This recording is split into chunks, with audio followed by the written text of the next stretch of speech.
এই তুমি কি সত্যি গুপি শুট করেছিলে না বিষয়টা কি হয়েছে? না না, আমি গুপি শ্যুট করিনি।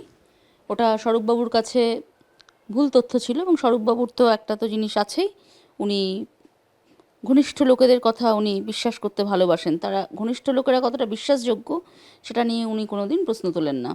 অন্যতম সহপ্রযোজক পাপিয়া রাও, তার বাড়িতে শ্যুট হয়েছিল, এবং সেদিন শ্যুটিংয়ে প্রেজেন্ট দুটো, মানে পাপিয়া রাও এবং পাপিয়া অধিকারী, এদের দুজনের ডায়লগ সিন শ্যুট ছিল। তো আমাকে এবং 9জন টেকনিশিয়ানকে সাসপেন্ড করে দেওয়া হলো।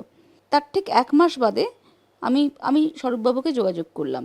দেখুন, এটা তো 9জন টেকনিশিয়ান, তো এরা কিভাবে মানে চলবে, এদেরকে তো আমি চালাচ্ছি, তো আপনি একটা সলিউশনে আসুন।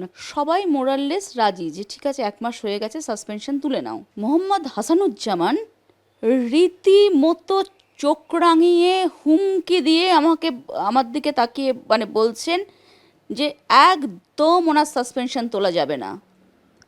উনি ফের ম্যানেজার গিলকে অপমান করেছেন, ওনাকে ক্ষমা চাইতে হবে, এবং আমি চাইবো এটা অন্তত পয়লা বা বৈশাখ অবধি, 15ই এপ্রিল অবধি এটা থাক।